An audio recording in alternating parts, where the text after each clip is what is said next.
Muy bien. Entonces, el día de hoy vamos a platicar sobre algunos conceptos estadísticos clave que les van a servir para hacer una adecuada interpretación de resultados científicos. Entonces, el énfasis es precisamente que tengan un acervo suficiente de los conocimientos estadísticos para que cuando ustedes lean artículos científicos, sobre todo la sección de resultados científicos, puedan entender la mayor parte de los conceptos que nosotros vayamos a ir enfrentando conforme leamos más literatura científica. ¿Sale? Entonces, para esto es importante que entiendan que el análisis estadístico dentro de la ciencia responde a una de las necesidades que hay por parte de los científicos, que es la creatividad científica, ¿no? Generalmente en la ciencia se espera que los científicos identifiquemos patrones que previamente no habían sido esperados o observados, ¿no? Entonces, John Snow, por ejemplo, identifica la relación entre el cólera y el abasto de agua potable, detectando precisamente que era más frecuente la presencia del cólera en aquellos lugares donde no tenías un buen abasto de agua potable o no había un drenaje funcional. Esto, desde luego, requiere una observación precisa, pero también de un análisis estadístico adecuado para poder ir identificando si este patrón en efecto es algo que sea esperado más allá de una coincidencia, ¿no? O por ejemplo, Paul Broca identifica que hay lateralización cerebral en el proceso o el procesamiento neurológico del lenguaje, lo cual también demuestra que debe de haber un estudio sistemático de uno y otro lado del cerebro que permita contrastar la evidencia con respecto a lo que se conoce. Entonces, uno de los problemas que existen en la ciencia es que hay que ser abiertos a nuevos descubrimientos, pero también que no tengamos la desfortuna de buscar estructura en cosas que son intrínsecamente aleatorias. Entonces, debido a que estamos estudiando fenómenos biológicos, estos fenómenos biológicos generalmente van a tener una alta variabilidad, ¿sale? Entonces es importante entender el concepto de variabilidad para poder saber por qué no solamente basta con observar en la ciencia biológica, como quizá puede pasar en algunas otras ramas de la ciencia, ¿no? Y esto es porque los organismos biológicos van a tener a lo mejor un promedio que nos va a permitir describirlos de manera general, ¿no? Vamos a tener nosotros algo que es como lo más frecuente.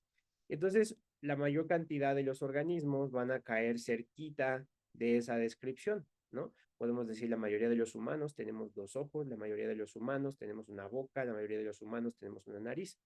Pero como todo en biología, pues va a haber divergencias. Estas divergencias se van a conocer como variabilidad. Entonces, la variabilidad es la divergencia de los datos de su valor promedio. Va a haber quienes tengan una variabilidad muy pequeña y diverjan poquito de ese valor que es el más frecuente. Va a haber algunos que diverjan mucho de ese valor que sea muy frecuente, sin embargo, van a seguir entrando dentro del concepto del mismo fenómeno. Entonces, un problema que existe cuando alguien se dedica a estudiar cosas en las ciencias biológicas es que precisamente los organismos biológicos van a tener mucha variabilidad. Ahora, esta variabilidad se puede cuantificar de diferentes formas, pero nosotros la conceptualizamos de dos grandes formas. Puede haber variabilidad en un mismo sujeto y a esto se le va a llamar variabilidad intrasujeto o intraindividual. Entonces, esta variabilidad, perdón, esta que señalo aquí es la interindividual, esta es la intraindividual. Entonces, dentro de un mismo sujeto puede haber variaciones, lo que les comentaba en la clase de precisión y exactitud, ¿no? Que si ustedes se pesan al mismo tiempo, todos los días es probable que puedan observar alguna consistencia, pero si se pesan en diferentes horas del día, en diferentes condiciones, con diferentes equipos, pues van a tener muchísima variabilidad. Entonces, hay una fuente de variabilidad dentro de los sujetos y hay una fuente de variabilidad entre los sujetos, ¿sale? Y esta variabilidad intra o interindividual se puede deber a distintos factores, pero la interindividual se debe sobre todo a la diversidad biológica que nosotros vamos a observar en nuestro entorno. Entonces, si nosotros tenemos que la tarea de un científico es identificar patrones que no han sido previamente observados y estos patrones pueden verse ofuscados por muchísima variabilidad, pues nosotros necesitamos de una disciplina que nos ayude a cuantificar esa variabilidad y a detectar patrones que sean sistemáticos o reproducibles dentro de esa variabilidad y aquellos que solamente sean ruido o una variabilidad aleatoria. ¿Sale? Entonces, para nosotros poder formalizar el estudio de esta variabilidad en los fenómenos biológicos, nosotros nos podemos basar en la probabilidad, que básicamente la probabilidad es una formalización matemática que describe eventos inciertos. Pues podemos decir la probabilidad de que un organismo X se separe del promedio, ¿no? El problema de solamente usar la probabilidad es que la probabilidad por sí sola no permite sacar conclusiones estadísticas robustas, porque la probabilidad no puede considerar necesariamente todas las fuentes de variabilidad simultáneamente. En cambio, cuando nosotros juntamos la probabilidad con la estadística, entonces la estadística sí va a permitir formalizar el estudio de la variabilidad. Entonces, yo les quiero introducir el concepto de la estadística como una ciencia que estudia la variabilidad de los fenómenos observables, ¿sale? Entonces, cualquier fenómeno que esté susceptible a variabilidad va a ser un fenómeno susceptible a ser analizado estadísticamente, ¿sale? Entonces, esto no solo pasa en la biología, esto también pasa en algunas otras disciplinas como la física, donde también la estadística tiene un papel bastante importante, ¿sale? También pasa en la economía, donde también entra la estadística, también puede pasar incluso en la industria, ¿no? Donde la variabilidad entre la producción, por ejemplo, de jarrones o de focos, también se puede estudiar de forma estadística. Entonces, cualquier cosa que presente variabilidad es susceptible a ser analizada, ¿sale? Ahora, ¿cómo nosotros podemos usar esta ciencia que estudia la variabilidad, que es la estadística, en la investigación? Pues bueno, una de las formas en las que la podemos usar es asignar un grado de certeza o incertidumbre a las conclusiones que obtengamos a partir de estudios de investigación. Es decir, implementar la estadística para darle un grado de certeza. ¿Qué tan seguros estamos que este patrón que estamos observando genuinamente es un patrón que podamos observar de manera sistemática en la naturaleza y que no sea solamente algo que ocurra por azar, ¿sale? Entonces, dentro de la estadística, nosotros vamos a tener dos grandes ramas que nos van a permitir diferenciar la forma en la que nosotros aproximamos el uso de la estadística en la investigación. Por un lado está la estadística que es puramente descriptiva. El objetivo de la estadística descriptiva es que nosotros describamos las características más relevantes de una muestra. Es decir, queremos describir las variables cuantitativas continuas, las variables cualitativas nominales dicotómicas, las variables cualitativas nominales politómicas dentro de una muestra y que ello nos permita describir esa muestra. Pero nosotros no queremos tomar la descripción de esa muestra y después que esa muestra nos ayude a decir algo sobre una población. Generalmente en la estadística descriptiva buscamos decir, esto es esta población y hasta ahí queda. ¿Sale? Por ejemplo, quiero describir los alumnos que están tomando ahorita la clase de entendimiento de conceptos estadísticos para la investigación. ¿Sale? Y simplemente podría aplicarlo a esta clase. Entonces, a veces a nosotros nos interesa saber algo sobre toda una población, por ejemplo, sobre México, ¿no? El problema es que no siempre vamos a poder analizar a todos los individuos de la población.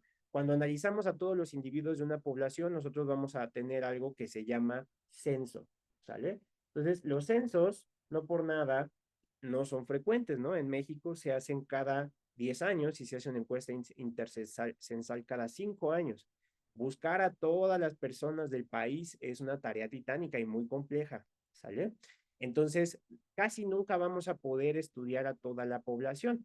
Entonces, utilizando una de las ramas de la estadística, que es el muestreo, generalmente lo que se hace es que se toma una fracción de la población, generalmente de forma aleatoria, y esta caracteriza una muestra.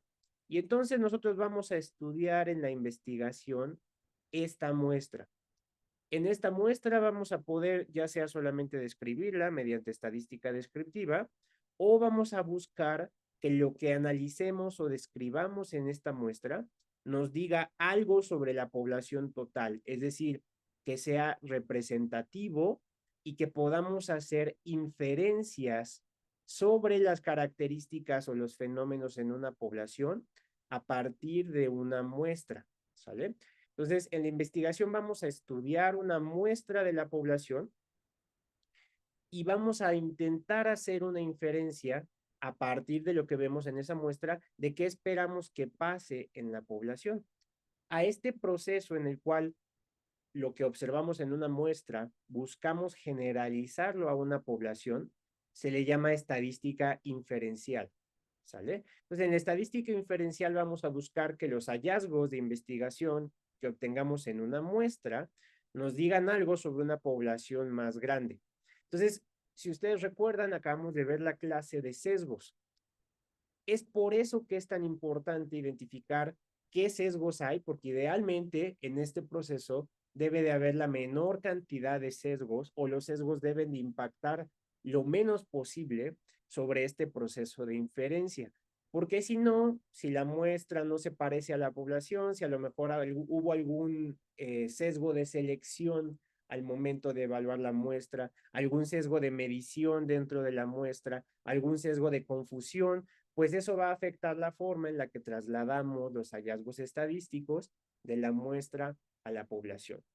Entonces, para recapitular, la estadística descriptiva solo describe a la muestra, no necesariamente busca decir algo sobre la población. Y la estadística inferencial busca, a partir de lo que vemos en una muestra, decir algo en una población. ¿Sale? Entonces, nosotros vamos a ver que para nosotros describir estos fenómenos, vamos a utilizar algo que se llaman distribuciones estadísticas, ¿sale? Las distribuciones estadísticas nos van a decir cuál es la probabilidad de que un individuo pertenezca a cierta categoría de ese valor. Entonces, por ejemplo, aquí en el eje de las X vamos a tener el valor que nosotros tenemos o la variable que estamos estudiando, que en este caso está expresada en términos de promedio y desviación estándar, pero podría ser cualquier variable. Y en el eje de las Y, lo que tenemos es la probabilidad de que un individuo tenga ese valor, ¿sale? Entonces, esta es una curva de distribución. La más frecuente es la normal, que fue descrita por Frederick Gauss, cuya principal característica es que es simétrica en torno a la media. Entonces, la media en una curva normal es el valor también más frecuente, ¿sale?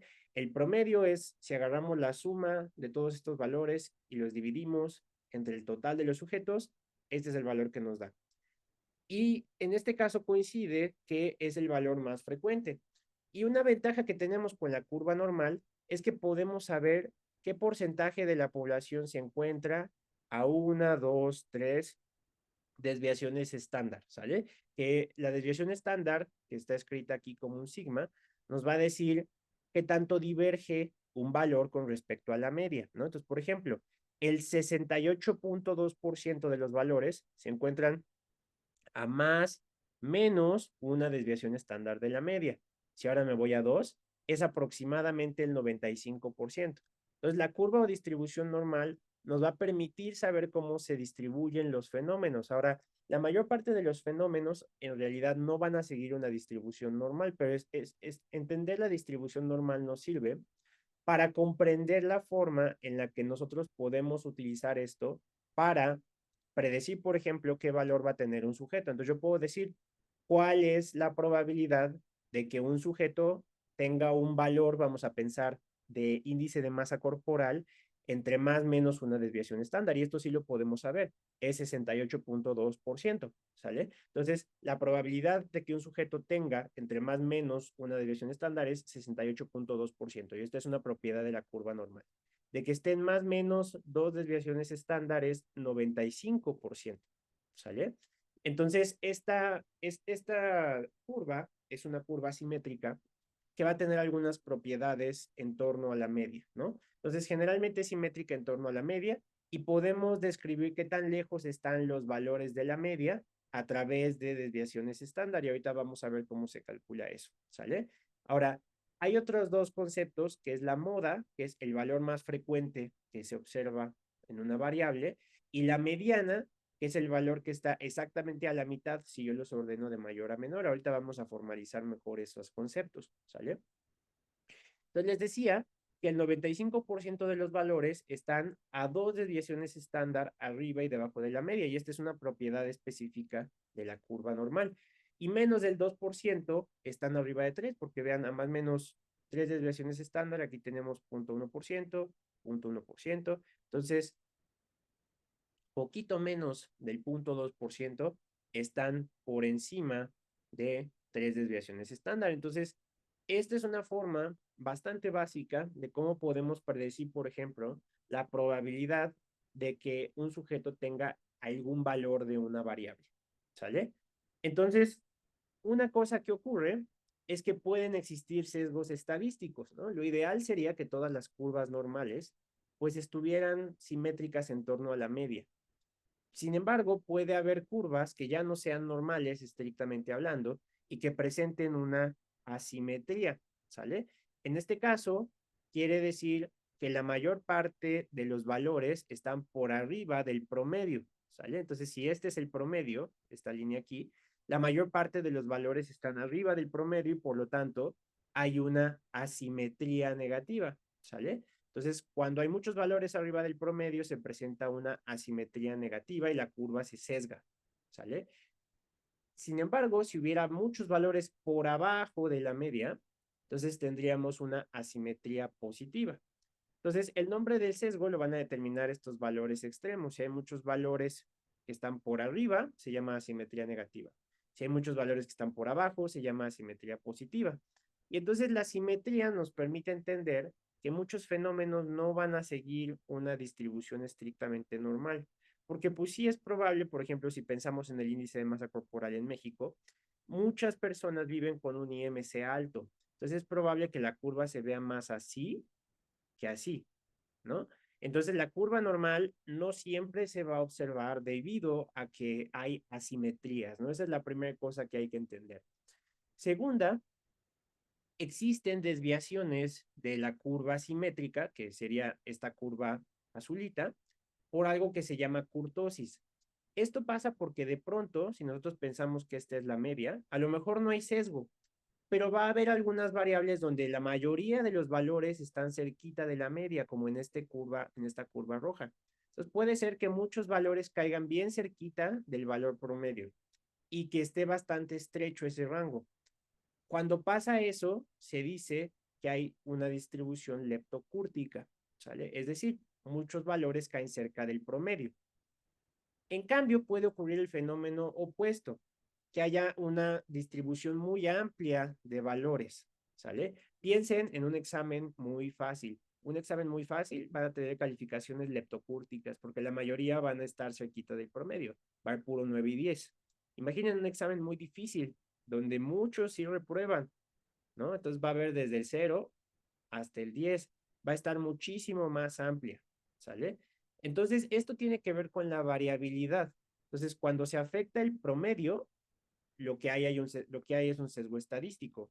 Cuando lo que se afecta es la variabilidad, lo que hay es curvas leptocúrticas, cuando la mayoría de los valores caen cerca de la media, o platicúrticas, cuando está bastante amplio, ¿sale? Ahora, no es tan importante que se sepan los conceptos de kurtosis y sesgo, porque en los estudios de investigación científica esto no se ve. Pero ¿para qué nos pueden servir estos conceptos? Bueno, cuando hay una varianza muy chiquita, generalmente esto va a ocurrir solo cuando las muestras son grandes, ¿sale? Entonces, cuando el tamaño de la muestra es muy grande, vamos a esperar que haya cada vez menos variabilidad, ¿sale? Porque cada vez se va a parecer más a la población real. Sin embargo, cuando las muestras son pequeñas, la variabilidad va a ser muy alta. Entonces, es un problema de las muestras pequeñas, ¿no? Porque seguramente han oído, han leído, han visto que uno de los problemas que puede haber en la investigación es que las muestras sean pequeñas. Bueno, el problema es que entre más pequeña la muestra, más grande puede ser la variabilidad, ¿sale? Entonces es mucho más difícil de considerar desde el punto de vista estadístico, ¿sale?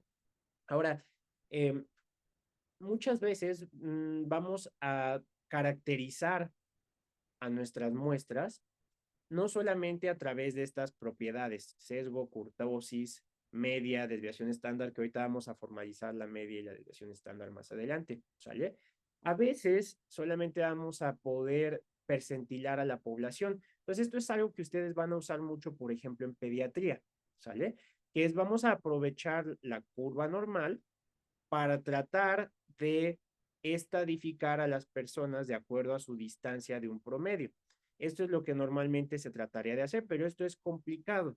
Y esto es porque no siempre vamos a poder nosotros ver a los mismos sujetos en todos lados. Entonces, a veces, en lugar de usar la curva normal, lo que se hace es que se ordena, vamos a poner aquí el menor en 0 y el mayor en 100 y se va a dividir la muestra en partes iguales, ¿sale? Por ejemplo, si yo la divido en 4, poniéndolo en 25, en 75 y en 100, lo que voy a, perdón, aquí puse nada más dos, si lo pongo en 33, en 66 y en 100, lo que tengo son tercilas. Si lo pongo en 25, en 50, en 75 y en 100, lo que tengo son cuartilas. En 20, 40, 60, 80 y 100, lo que tengo son percentilas, ¿sale? Entonces, esto es algo que ustedes van a usar mucho en pediatría. Entonces, vamos a formalizar qué es una percentila. La percentila, como pueden ver aquí, está mucho más estrecha que la curva normal. Sin embargo, nos permite aprovechar la propiedad de ordenarlas. Entonces, una percentila es la posición que ocupa un dato cuando se divide en partes iguales. Por ejemplo, si está en la percentila 90, entonces quiere decir que está por encima del 90% de los valores, ¿sale? Y por arriba de esta persona solo hay 10% más de los valores. Entonces, es una forma muy intuitiva de entender cómo están los datos, porque nos indica la posición que tiene que ocupar un dato para dejar por debajo un porcentaje correspondiente. Entonces, en la percentila 90 quiere decir que está por encima del 90% de los datos, ¿sale? Lo cual lo hace bastante sencillo. Entonces, le voy a cambiar de nombre. Si son en 100 partes iguales, se llaman percentiles, porque son percentiles, centi de 100, ¿sale? Entonces son percentiles. Pero también pueden llegar a ver en estudios científicos que a veces se divide una variable en quintiles. Esto es, como les decía, lo ponen en 0, 20, 40, 60, 80, 100. O en cuartiles, esto es que lo pones en 25, 50, 75, 100. O como la puse aquí, en terciles, que es 33, 66 y 100. ¿Sale? Entonces nos sirven para poder dividir a la población y muchas veces es una forma muy intuitiva que por eso se utiliza de forma sistemática en medicina, ¿no? Decir, una persona o un niño con obesidad tiene obesidad si está en la percentila tal para su edad y para su sexo, ¿no?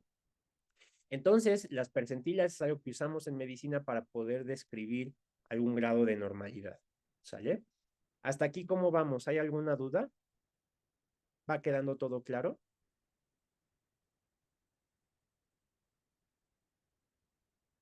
Sí, no, ¿Alguna todo observación? bien, Doc. Ok. Bueno, siéntanse libres de levantar la mano o preguntar si hay alguna duda, ¿sale? Muy bien.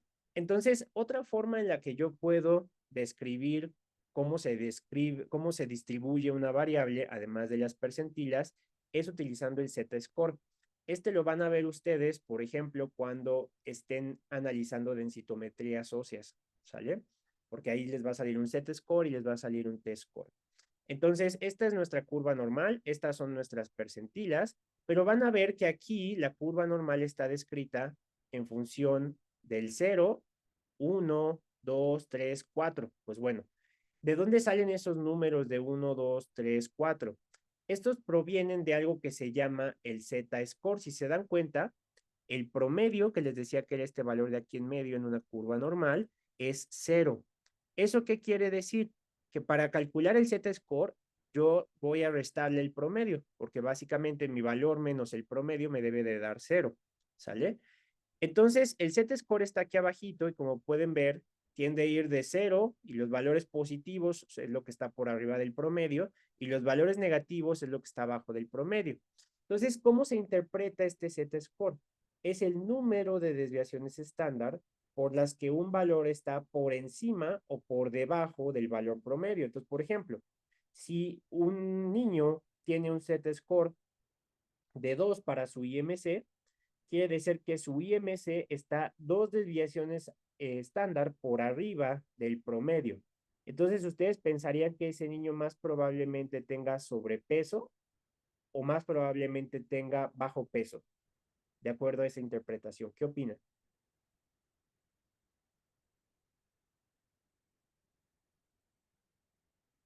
Estoy diciendo que su índice de masa corporal está 2 desviaciones estándar arriba del promedio. ¿Sobrepeso? Sobrepeso, ¿no? Muy probablemente sí, porque su valor está muy por arriba del promedio para su edad y sexo, por ejemplo, ¿sale? Entonces es una forma intuitiva, ¿no? Si yo digo, igual piensen con la densitometría ósea. ¿Cómo defino osteoporosis? Pues bueno, tiene que estar por debajo de 2 desviaciones estándar y medio, de 2.5. Entonces, para acá es osteoporosis y para acá es que tiene densidad ósea normal. Entonces, es una forma intuitiva de presentarla y lo importante es entender que nos va a permitir comparar entre medidas que tienen diferentes unidades de medición, ¿no? Yo puedo decir que un niño está por debajo de 2.5 desviaciones estándar de IMC o que una mujer está por debajo de 2.5 desviaciones estándar de densitometría ósea y lo entendemos, ¿no? Quiere decir que está muy por debajo del promedio. ¿Sale?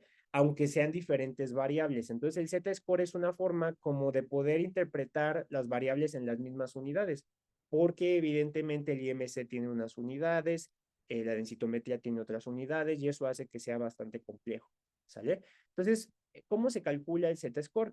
Como les decía, tomo cualquier valor, por ejemplo, si el promedio de IMC en mi población fuera 25 y yo tengo un IMC de 23, entonces sería 23 menos 25, quedaría menos 2. Y luego eso lo divido entre la desviación estándar para saber a qué distancia está del promedio, ¿sale? Entonces menos 2 y si la desviación estándar fuera de 3, por ejemplo, entonces sería menos 2 entre 3, que sería 0.6 con signo negativo. Entonces estaría más o menos por acá, ¿sale? Lo que quiere decir, como se ve, si 23 es el valor y 25 el promedio, pues claramente está abajo del promedio, ¿no? Entonces está un poquito menos de una desviación estándar por debajo del promedio. Entonces, el Z-score es algo que ustedes van a ver salir en diferentes clases de la carrera y la única forma de interpretarlo es qué tan lejos está este valor del promedio. Si es negativo, es que está por debajo del promedio. Si es positivo, es que está por arriba del promedio. ¿Sale? ¿Hay alguna duda sobre cómo se interpreta un Z-score?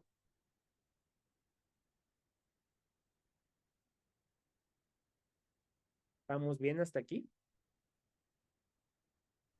Sí, doc. Sí. Muy bien, sale.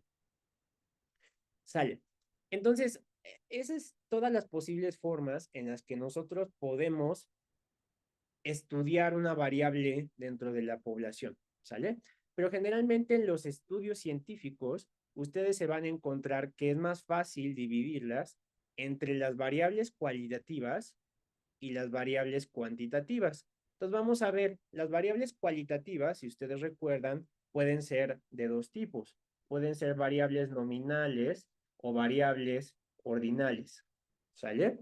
Entonces, generalmente las variables nominales, aunque también las ordinales, se van a poder describir con las frecuencias y vamos a tener dos tipos de frecuencias, que va a ser la frecuencia absoluta y la frecuencia relativa. La frecuencia absoluta es básicamente el conteo de casos que tienen cierta propiedad o categoría. Por ejemplo, vamos a pensar en entre 9 personas a cuántas les gusta el pastel, a cuántas les gustan los helados y a cuántas les gustan las donas, ¿sale? Entonces, la frecuencia absoluta sería decir, entre 9 personas, a 2 les gusta el pastel, a 4 le gustan los helados y a 3 le gustan las donas. Esa es una frecuencia absoluta, es decir, los conteos de a cuántas personas pertenecen a cierta categoría de una variable cualitativa nominal, ¿sale? O de una variable cualitativa ordinal.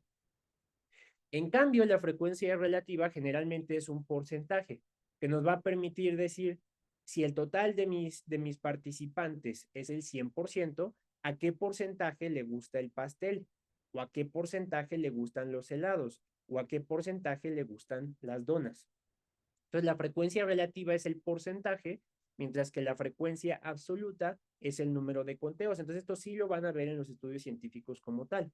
Van a ver las variables cualitativas, se describen a través de frecuencias absolutas y relativas o frecuencias absolutas y porcentajes, ¿sale? Por lo tanto, lo que nos están diciendo es, voy a contar cuántos casos pertenecen a alguna categoría y los voy a expresar como un porcentaje, ¿sale? Entonces, las variables cualitativas las voy a poder expresar mediante frecuencias absolutas y mediante frecuencias relativas. Y esto lo van a ver en la mayoría de los estudios científicos cuando se hace una descripción. Así se describen las variables cualitativas, ¿sale? Un buen estudio lo que va a hacer es que generalmente va a decir 2 de 9 personas, o sea, y entre paréntesis ponen el 22%, prefieren el pastel, mientras que 3 de 9 personas, y entre paréntesis, o sea, el 33%, prefieren las donas. Y entonces esto ya nos ayuda a ver alguna tendencia. A veces no ponen esto que se llama denominador, ¿no? A veces solo dicen a 3 personas les gustaban las donas y esto representa el 33%. A 2 personas les gustaba el pastel y esto representa el 22%. Pero vean que poner el denominador, aunque parezca quisquilloso, pues hace que sea muchísimo más claro. Entonces yo cuando hago revisiones estadísticas de estudios, siempre les pido, pongan el numerador y pongan el denominador. Esto es porque muchas veces en los estudios científicos ese denominador va a cambiar. No es lo mismo que yo analice a todos los pacientes con diabetes de mi muestra a los pacientes con diabetes que toman insulina, porque esa ya es una submuestra. Entonces, si en una son 10 sujetos, a lo mejor los que toman insulina son 4. Y no es lo mismo el 50% de 10 que el 50% de 4. Entonces, por eso, para poderle dar una mejor interpretación a los porcentajes, siempre es útil poner el denominador, ¿sale?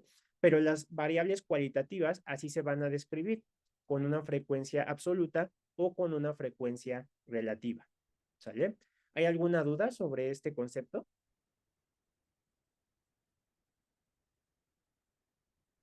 Doctor. Muy bien.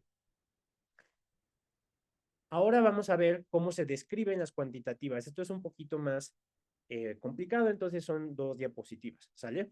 Pero son conceptos que ya había explicado ahorita que traté de hablar de la curva normal y esto es porque son intrínsecamente ligados a la curva normal, ¿sale? La primera es que mis variables cuantitativas continuas o discretas, les puedo calcular una media. Que la media es básicamente el promedio.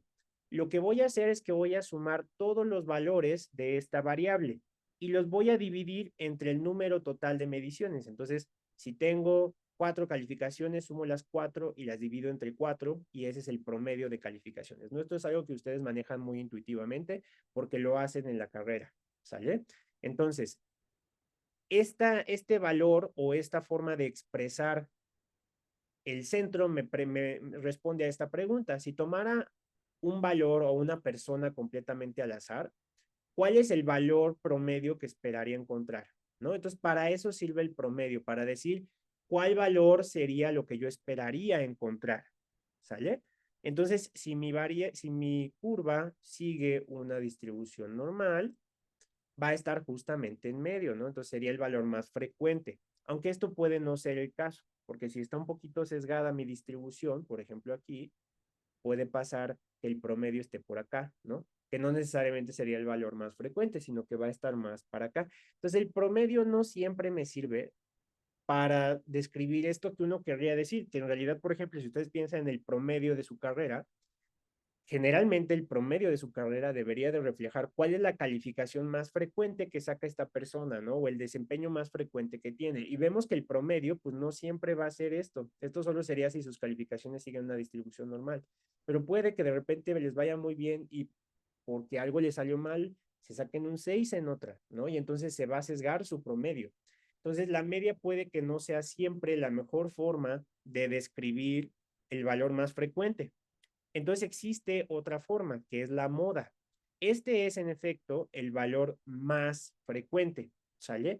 Entonces la moda responde a la pregunta, ¿qué valor está repitiéndose de manera constante dentro de una serie de datos? Es decir, ¿cuál es el valor más frecuente para esta variable?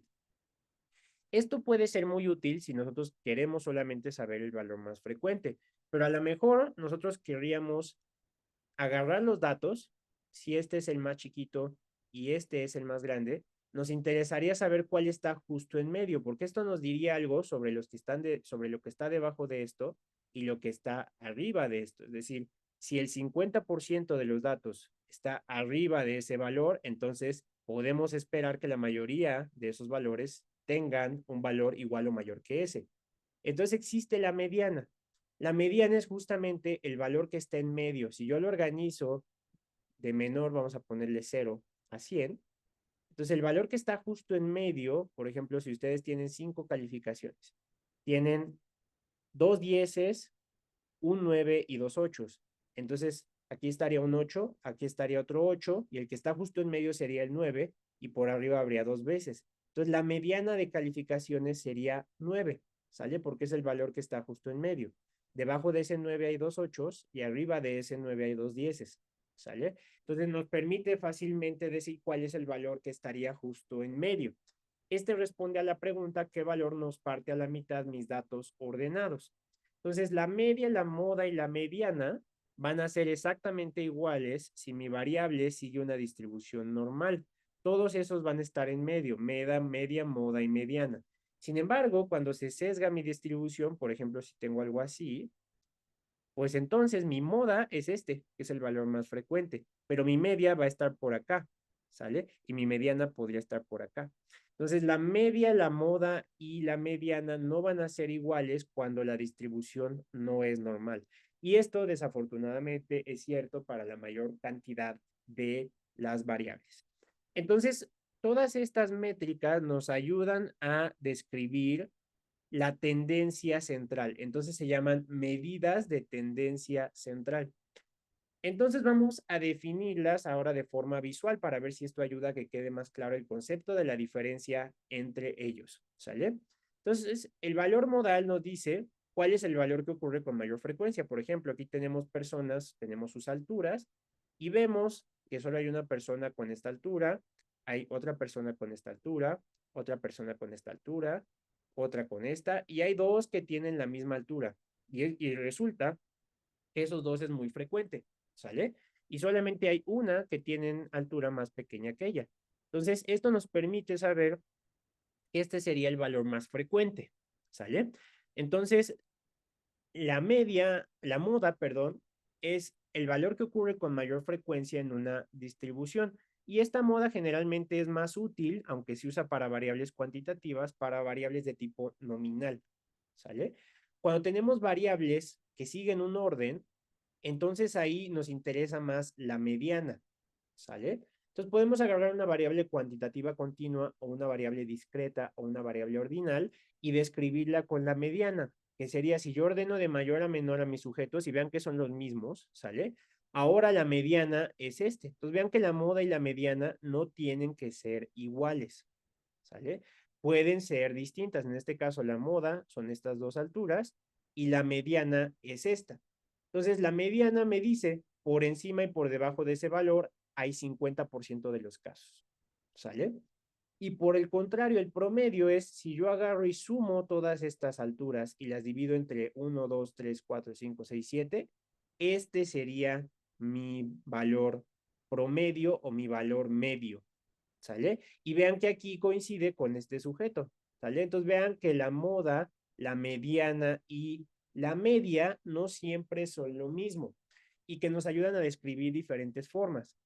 Entonces, en los estudios científicos, ustedes van a ver que en la parte de análisis estadístico van a decir las variables cuantitativas continuas se describieron, por ejemplo, con la media o con la mediana, y va a decir algo dependiendo de su distribución. Y esto es porque si se observa que una variable es simétrica o aproximadamente normal, generalmente se va a usar la media, porque la media, la mediana y la moda van a ser exactamente lo mismo.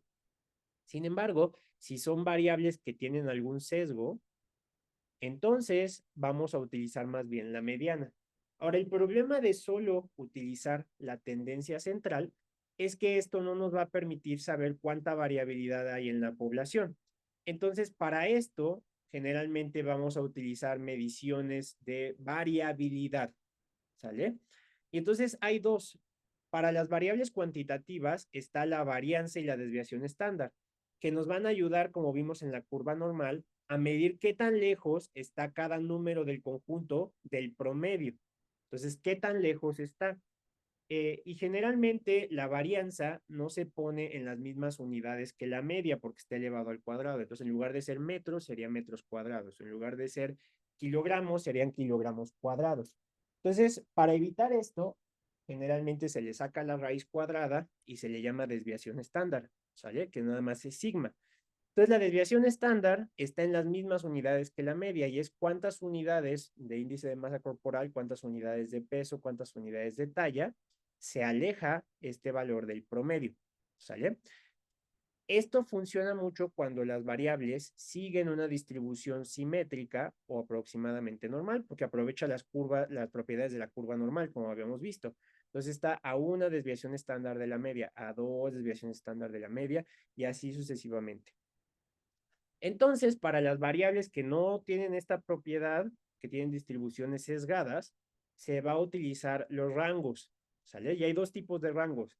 El que no tiene apellido, que nada más es rango, generalmente se entiende que es la distancia entre el valor mínimo y el valor máximo, ¿sale? Entonces, si tiene un mínimo, por ejemplo, yo dijera, el rango de mis calificaciones es de 6 a 10, porque el mínimo fue un 6, el máximo fue un 10, ¿sale?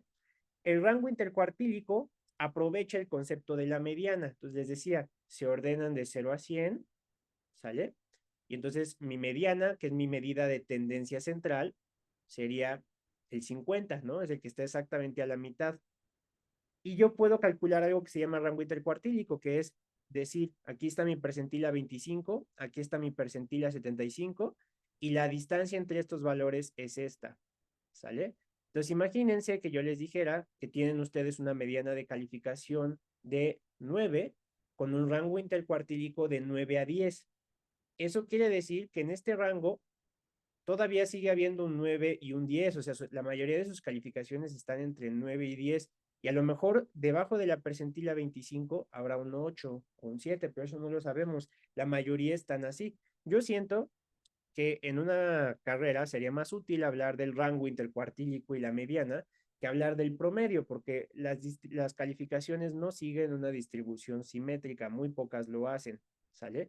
Porque si fuera una distribución simétrica, quiere decir que hay muchos casos por debajo de la media y muchos casos por arriba, o sea, un promedio generalmente debería de ser de 7, ¿no? Porque entonces habría muy pocos dieces, que sería lo que se esperaría por la curva normal, y había muy pocos 5, la mayoría caerían entre 6 y 8, ¿sale? Pero eso no pasa con la mayoría de los sistemas de calificación, entonces muchas veces es más fácil usar un rango intercuartílico, ¿no? Pero es menos elegante porque no vamos a tener decimales por lo general, ¿no? Vamos a decir, tu mediana es de 9, ¿no? Tu rango intercuartílico es de 9 a 10. O podría decir, tu mediana es de 9 y tu rango intercuartílico es de 8 a 9. Vean que no son iguales, ¿sale? Alguien puede tener la misma mediana y que el rango intercuartílico sea distinto, porque te da diferente información, ¿sale?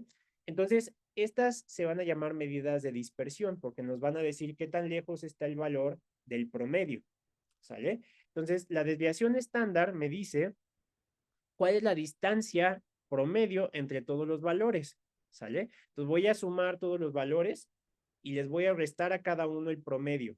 Luego eso lo sumo y lo divido entre el número de valores y voy a saber qué tan lejos está en desviaciones estándar, ¿sale? En cambio, el rango es con respecto al mínimo, vean, aquí el rango, este es el valor máximo y este es el valor mínimo, ¿sale? Y entonces este rango me dice la diferencia entre el valor mínimo y el valor máximo. En cambio, el rango intercuartílico, si ustedes recuerdan, esta era la mediana más o menos, ¿no? Son 1, 2, 3, 4, 5, 6, 7, 8. Entonces la mediana estaría más o menos aquí entre estos dos. O sea, sería este más este entre 2 y aquí estaría la mediana. Y aquí está la percentila 25 y aquí está la percentila 75, ¿sale? Y podemos ver que aquí está la talla de la percentila 75 y aquí está la talla de la percentila 25 y esta distancia es el rango.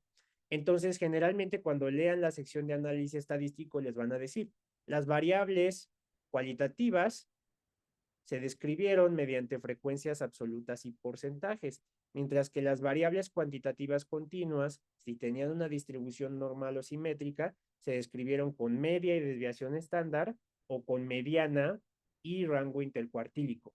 Y entonces espero que cuando lean eso ya entiendan que están diciendo, estamos describiendo cuál es el valor más frecuente de mi distribución y la dispersión de valores que te van a permitir ayudar a entender cómo está esa población.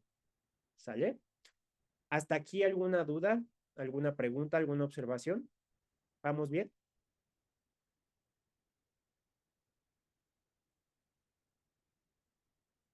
¿Sí va quedando claro todo?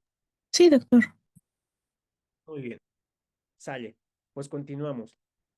Eh, Ahora, como les decía, describir no siempre es suficiente, ¿no? Porque hasta ahorita hemos visto cómo se describen las distribuciones, cómo se describen las variables cuantitativas continuas, las variables cualitativas. Entonces, a veces lo que queremos es que tenemos nuestra muestra y queremos calcular algo en esa muestra, por ejemplo, el promedio, que esta es la fórmula para el promedio, y queremos ver si ese promedio que estamos obteniendo en nuestra muestra nos permite decir algo sobre el promedio de la población, ¿sale? Y entonces nosotros, para esto, vamos a tener que usar la inferencia estadística en lugar de solo describir. Entonces, ¿cuál es el objetivo de este proceso? Tiene como objetivo conocer algún aspecto sobre una población, desde algo tan trivial como cuál es la media de, vamos a pensar en algo curioso o chistoso, ¿no? ¿Cuál es la media de talla de zapatos en la población de México, ¿no? Hasta algo que puede tener muchas implicaciones de salud pública, ¿no? Como qué tan frecuente es que una persona que fuma se infarte, ¿no? Entonces vamos a estudiar la muestra y a través del proceso de inferencia vamos a llevar este estadístico a que nos diga algo sobre la población. Entonces, este objetivo lo simplifico así. Queremos aprender sobre los parámetros de la población, pero generalmente solo podemos calcular estadísticas en una muestra. Entonces, va a haber diferentes características que van a permitir que nosotros hagamos esto, calcularlo en una muestra y que podamos generalizarlo a una población. Si ustedes recuerdan, uno de esos criterios es la validez externa, ¿sale? Entonces, si un estudio no tiene validez interna, perdón, primero, que tiene que ver con que los datos sean consistentes dentro del estudio, después no vamos a poder tener validez externa, pero la validez externa se determina de forma metodológica, ¿no? Y entonces debe de tener un estudio buena validez externa para poder hacer inferencia, ¿sale? Entonces, si un estudio no tiene buena validez externa, ni siquiera lo intentamos, ¿sale? Entonces, también por eso es importante que ustedes lean, vean los sesgos, vean las cosas, para que cuando lean los resultados digan, ¿están queriendo decir algo sobre solo la población que están estudiando o sobre toda la población? Porque entonces el rigor cambia, ¿sale? Entonces, ustedes dirían, pues, ¿por qué no nos ahorramos el problema y simplemente estudiamos a todos? Pues bueno, el problema es que vean el tamaño de la población versus el tamaño de la muestra. Es más fácil estudiar muestras, ¿no? Entonces, por eso, en la investigación científica casi siempre estudiamos muestras y mejor utilizamos la estadística inferencial para llevar lo que observamos en una muestra a una población completa, ¿sale? Y entonces, es debido a esto que es de las ramas de la estadística que más se utilizan, la estadística inferencial. Ahora, en la población, nosotros le vamos a llamar a las cosas que no conocemos parámetro. Entonces, vamos a llamarle parámetro a algo que queremos saber sobre la población, que estamos queriendo investigar. Por ejemplo, el riesgo de tener un infarto si se fuma. Ese es un parámetro y no lo conocemos porque no vamos a poder estudiar a toda la población. Entonces vamos a tomar a una muestra de la población y vamos a estimar, en este caso, el riesgo ahí. Entonces, lo que estimamos en una muestra se llama estadístico. Esta es una característica numérica que le va a dar validez estadística a algo que vamos a calcular y entonces vamos a obtener un estimador. Este estimador es algo, por ejemplo, en el caso del riesgo sería una razón de momios, o podría ser una prevalencia, o podría ser una incidencia. Y el estadístico ayuda a darle validez a este estimador. Entonces, en la muestra vamos a calcular estadísticos y el estadístico le va a dar validez a mi estimador y una vez que el estimador tiene cierta validez, entonces le puedo yo dar un valor como algo que aproxima al parámetro, ¿sale? Entonces, estos son solamente semánticas, pero lo importante es, el parámetro nunca lo voy a conocer. Entonces, esto es algo teórico, ¿no? El parámetro no lo conozco. Lo que yo conozco es la estadística y el estimador. La estadística le da significado a mi estimador y entonces este estimador se vuelve una aproximación del parámetro, ¿sale? Esa es la forma en la que nosotros lo vamos a hacer. Por ejemplo, quiero calcular el promedio de glucosa en la población mexicana.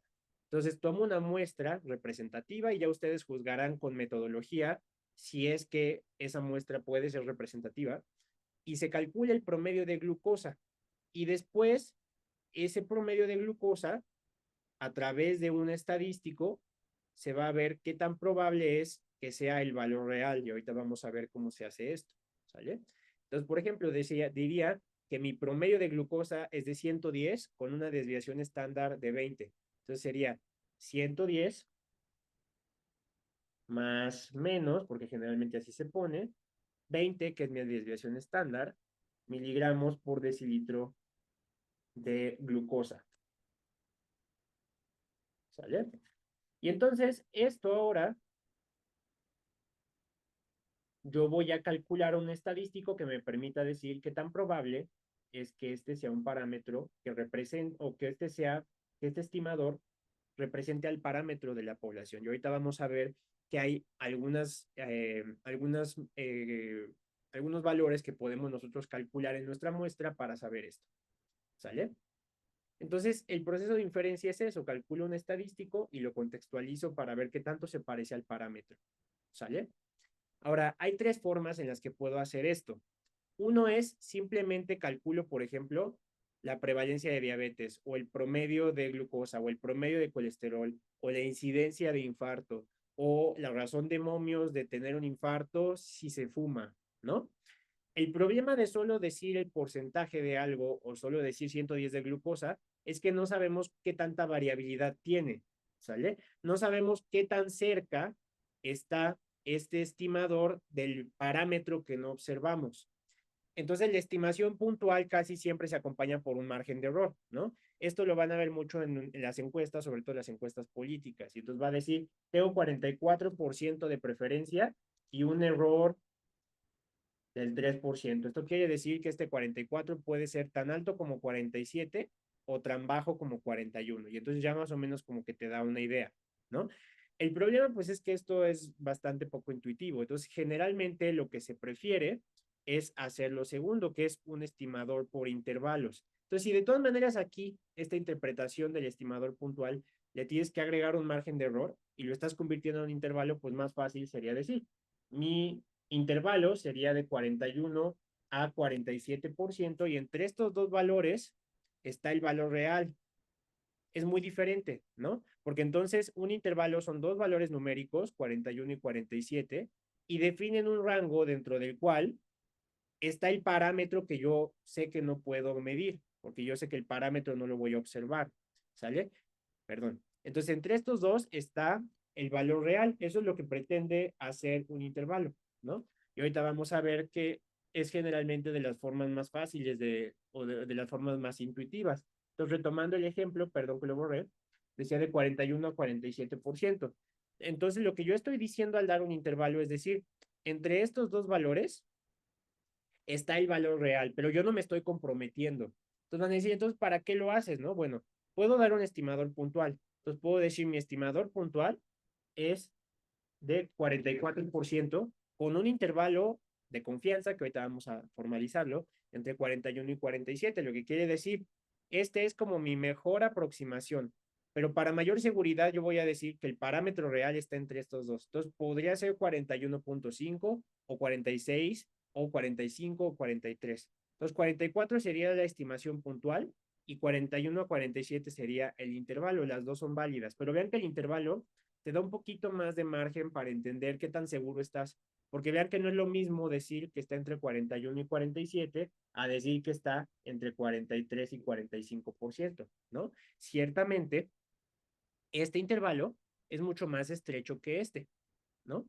Entonces, esto me permite decir, pues yo creo que aquí tienes mayor seguridad de dónde podría estar, y a lo mejor sí es 44, ¿no? Pero aquí yo no diría, a lo mejor es 44, podría ser 46, ¿no? Entonces vean que presentar un intervalo, pues ayuda bastante a que podamos darle un poquito más de idea a qué tan seguros estamos de algo, ¿sale? Y la otra que podemos hacer es que a veces no nos interesa calcular un porcentaje, ni nos interesa calcular un promedio, ni una desviación estándar. A veces queremos agarrar y comparar un grupo, que podría ser, por ejemplo, un grupo X, personas con diabetes y personas sin diabetes en el grupo Y.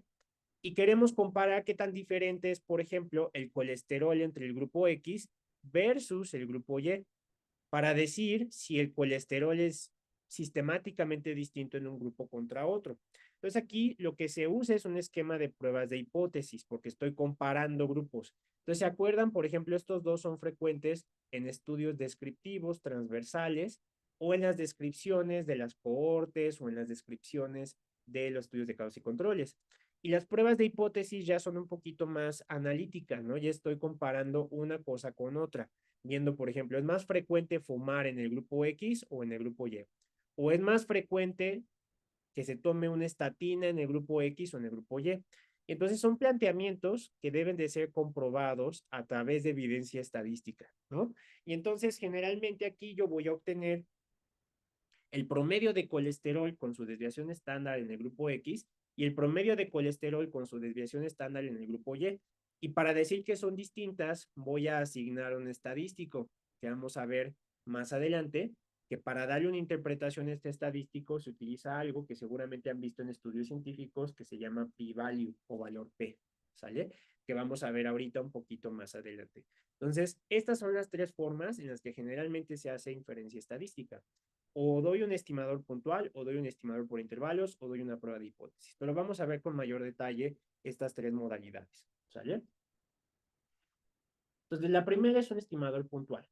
Entonces, yo tengo un parámetro que es una cosa que no conozco de mi población, ¿sale? Entonces, quiero estimar un parámetro en una muestra, una medida de variación, por ejemplo, una desviación estándar, o quiero calcular un promedio, quiero calcular una frecuencia, o un porcentaje, lo que sea, que ya vimos hace ratito, ¿no? Y entonces, la estimación puntual intenta obtener la mejor estimación del valor de este parámetro, que generalmente a veces solo dar, calcular la media o calcular el porcentaje. Y esto me va a dar un estimador, que es una estadística que produce un valor numérico que se aproxima al parámetro, ¿sale? Entonces, ¿se acuerdan que hablábamos de precisión y exactitud en la clase de medición? Entonces, aquí tenemos el sesgo, que en este caso sería la exactitud. Entonces, esta es la exactitud, esta que tenemos aquí, y aquí tenemos la precisión. Entonces, la precisión y la exactitud van a afectar la forma en la que estimamos. Aquí tenemos algo que es exacto y que es preciso, ¿no? Porque aquí está el valor, el parámetro real, y aquí está lo que nosotros obtenemos estadísticamente. Entonces, pues fue una buena aproximación, ¿no? Aquí tenemos poquita precisión, pero vean que el valor está lejos del parámetro, ¿no? Entonces nos podríamos equivocar. Aquí tendríamos baja exactitud y baja precisión, ¿sale? Por el contrario, que era lo que les decía hace ratito, ¿no? Imagínense que aquí es 44%, ¿no? Y entonces el valor real es 44 y aquí le atinamos y a lo mejor aquí yo en lugar de 44 calculé 41 y por eso me equivoqué. Y entonces aquí yo estoy viendo otra aproximación donde estoy teniendo una alta exactitud, pero una baja precisión y entonces voy a tener mucha variabilidad. Este sería el equivalente de lo que hablábamos hace rato, que sería de 41 a 47%, ¿no? Entonces tengo una alta variabilidad, pero sí cae cerquita, ¿no? ¿Y qué pasa si me equivoqué? Y entonces yo estoy diciendo que es entre 34 y 41, ¿no? Entonces sigue siendo un intervalo amplio, pero ahora el 44, que es mi valor real, pues ni siquiera cayó dentro, ¿no? Entonces vean que dar un estimador puntual por sí solo, pues no es muy útil, ¿no? Porque me puedo equivocar y no estoy seguro de qué tanta precisión o exactitud tuve. Entonces me evito broncas y generalmente si doy un estimador puntual, además voy a dar un intervalo. Entonces, en esta estimación por intervalos, esto me va a permitir cuantificar la incertidumbre de esa estimación puntual que yo ya hice, ¿sale?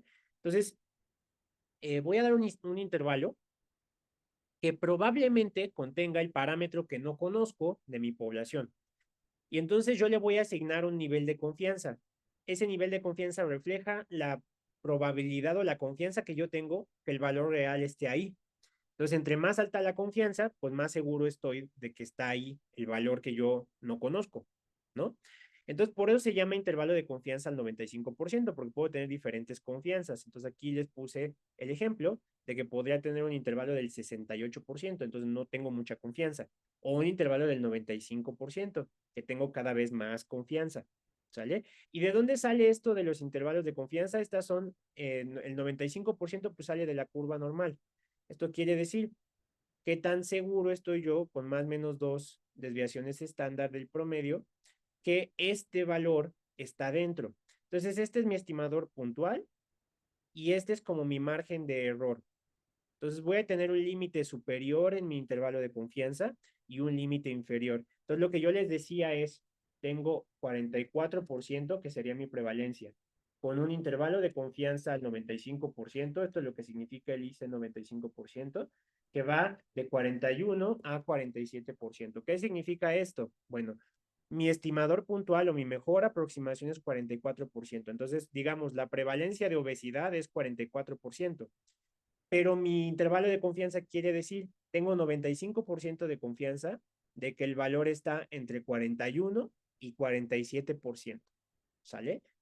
Entonces ahora imagínense que leen esto y después leen en otro estudio que se hace una estimación de 45% con un intervalo de confianza de 44 a 46%.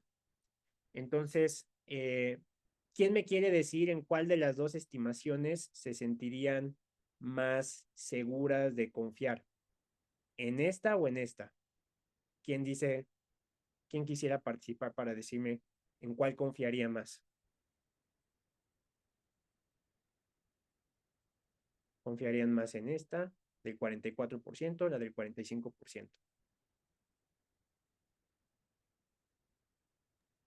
La de 44, creo.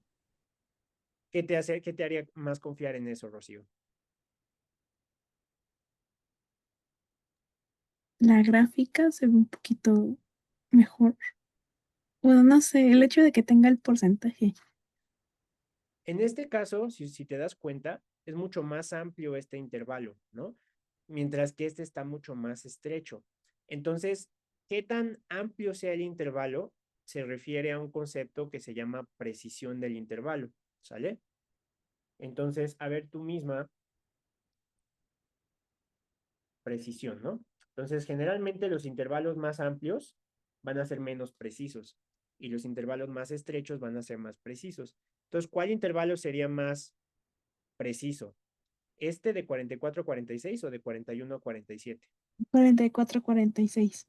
Muy bien. Entonces, generalmente vamos a preferir intervalos más precisos, ¿sale? Entonces, de hecho, ustedes se pueden dar cuenta de qué tan confiable es la estimación entre más preciso sea el intervalo, entre más estrecho, ¿sale? Entonces, los intervalos amplios no los preferimos, a pesar de que aquí dirían, bueno, se ve mucho más formal, ¿no? Como que no está teniendo una aproximación, pero esto puede ser porque a lo mejor aquí estudiaron a más sujetos o su estimación estadística fue más precisa, en fin, lo que se busca es que el intervalo sea estrecho, ¿sale? Porque esto te va a dar mayor seguridad de dónde está el valor real. Aquí yo sí estaría muy seguro que está entre 44 y 46, ¿no? En cambio aquí pues puede ser más bajo de lo que yo pienso. Entonces siempre se prefieren los intervalos más estrechos. Entonces ustedes van a ver siempre en los estudios científicos estos intervalos de confianza. ¿Cómo los interpreto? Pues bueno, lo interpreto viendo el límite superior y el límite inferior y diciendo qué tan amplio es. No es lo mismo que les dé un intervalo, vamos a ver este mismo, vamos a imaginar que calculamos lo mismo, entonces sería 44% con un intervalo de confianza del 95%, que va de 41 a 47. Y vamos a ver otro que igual sería 44%, pero imagínense ahora un intervalo de confianza del 95% de 21 a 62. ¿Quién quisiera decirme en cuál intervalo confiarían más? En el de 41 a 47, ¿Por qué confiarían más en ese? porque los intervalos están más estrechos a pesar de que tengan la misma confiabilidad. Exacto. Ambos son de confianza al 95%, pero este es más estrecho, ¿no? Entonces esto generalmente puede significar que la muestra es más grande o que se tuvo menos incertidumbre o que se tiene más claridad o que se hizo una mejor muestra. Hay muchas cosas que podrían influir, pero siempre se va a preferir esto. Vean que en ambos es 44%. Por eso la estimación puntual no nos sirve mucho, nos sirve más el intervalo. Entonces, siempre busquen intervalos de confianza. Una forma de saber si un artículo está bien analizado es que va a incluir márgenes de error, porque a veces se pone el intervalo o podrían ponerle 44% más menos 3%, que sería lo mismo, ¿no? Pero generalmente a mí me gusta cuando reviso artículos, les reviso la parte estadística, les digo, tienen que poner un intervalo de confianza, porque entonces esto ya te permite darlo. Y entonces vamos a ver por qué. ¿Por qué es importante poner un intervalo de confianza? Bueno, esto es por la lógica del intervalo de confianza. Entonces aquí se quedó este ejemplo, ¿no?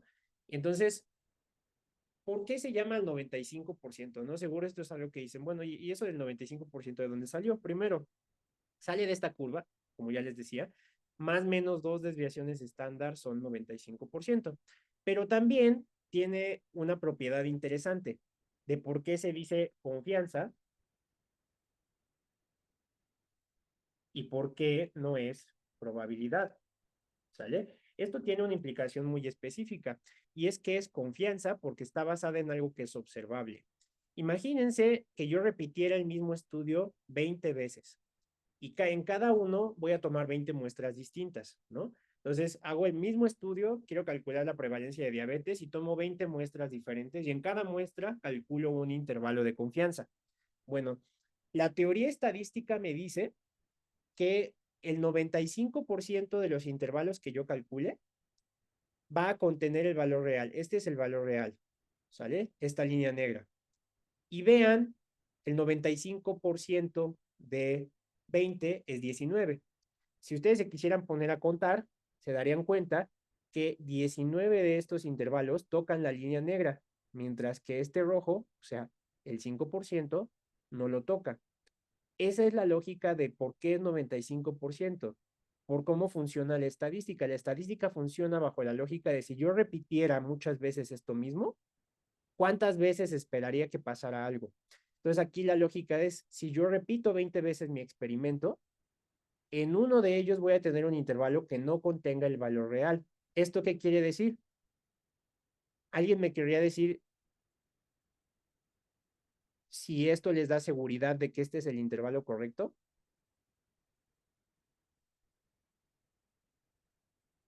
Si nadie se anima es porque les mete incertidumbre, ¿no?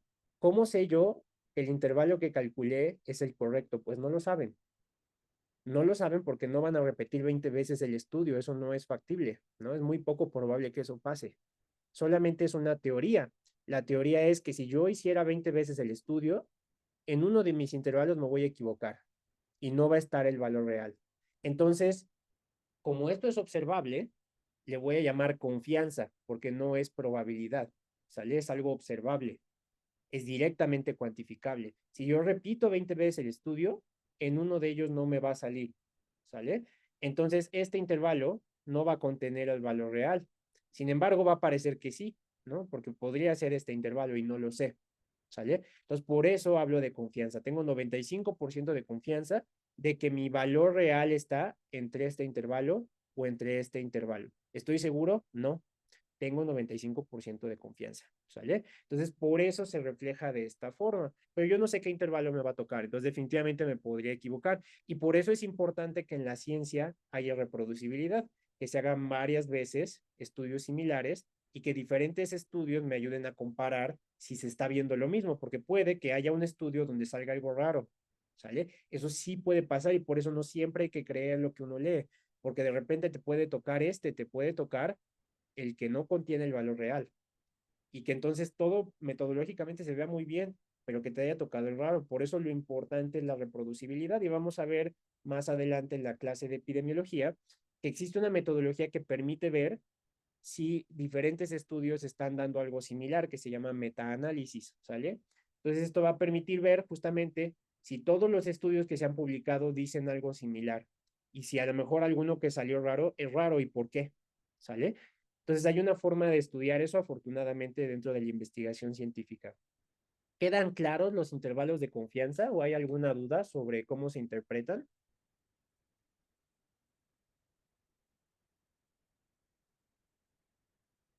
Es muy importante, por eso me detuve un poquito aquí. Entonces, si hay alguna duda, con todo gusto la discutimos. ¿O muchas dudas? Creo que vamos bien, Doc. Ok, muy bien. Sale. Entonces, los intervalos de confianza es importante saber interpretarlos. Y aquí les pongo la interpretación más formal, ¿sale? Que está aquí escrita. Dice, si repitiéramos el experimento 100 veces, en 95 de los intervalos calculados se encontrará el parámetro real, o sea, en 5 no. O si lo repitiéramos 20 veces, en uno no estaría el valor real. La mejor forma de decirlo es, tengo 95% de confianza de que mi valor está entre tal y tal. Entonces, regresando al ejemplo del 44%, con un intervalo de confianza 95%, de 41 a 47%, ¿no? Entonces, ¿cómo se interpreta? La prevalencia de obesidad es de 44% y tengo 95% de confianza de que está entre 41 y 47% el valor real, que es el parámetro de la población. Y esa es la interpretación que ustedes le dan, ¿sale? Esta es la incertidumbre que tiene el científico.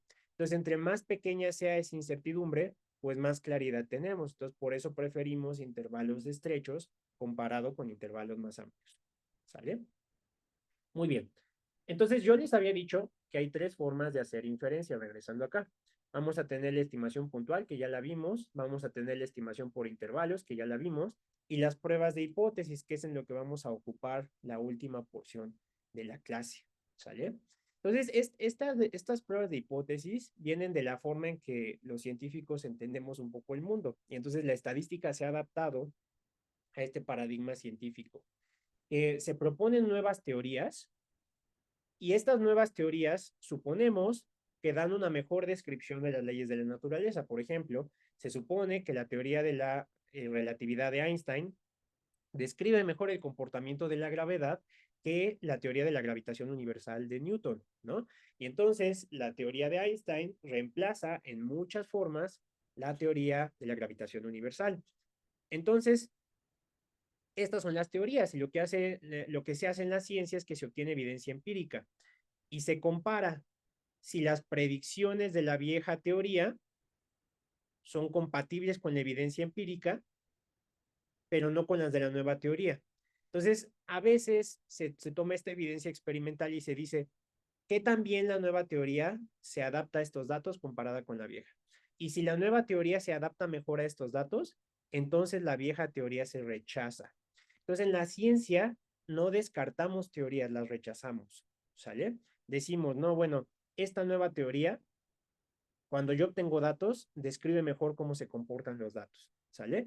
En cambio, si yo obtengo evidencia científica y esta evidencia científica es diferente a lo que la nueva teoría dice, pues entonces digo, no, ¿sabes qué? La vieja teoría sigue siendo la buena, ¿sale?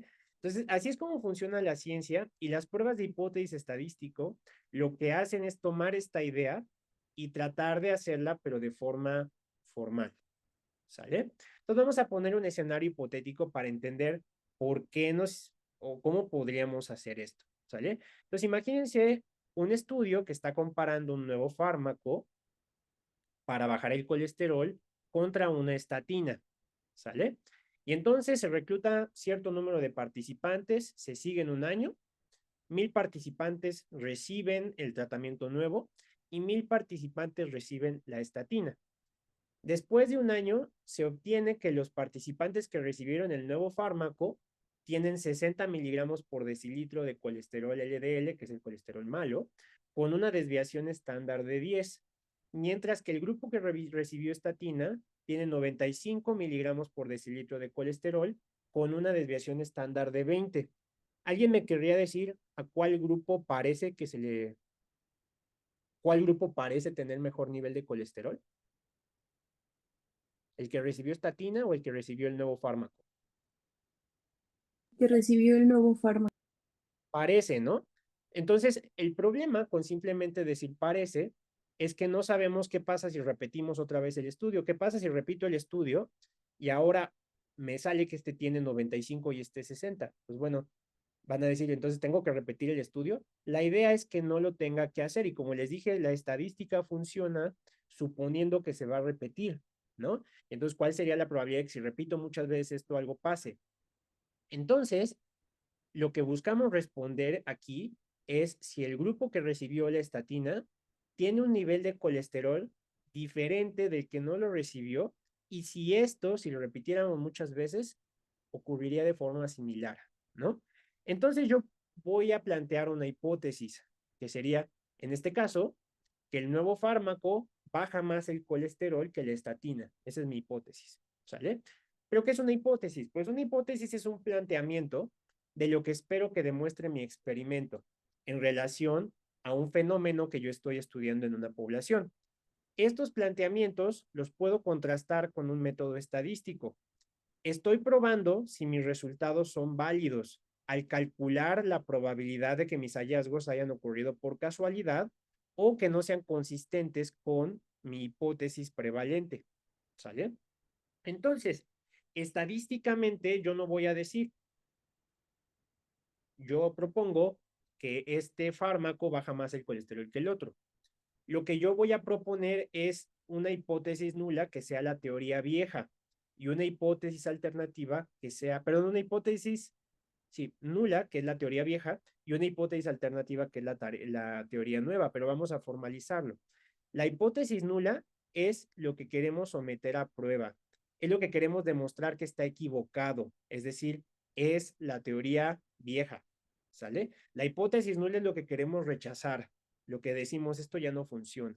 Entonces, la hipótesis nula sería decir, la estatina baja más el nivel de colesterol que el fármaco nuevo. Y nosotros queremos rechazar esa idea, queremos rechazar que la estatina es mejor que el fármaco nuevo y queremos decir la alternativa, el fármaco nuevo es mejor que la estatina.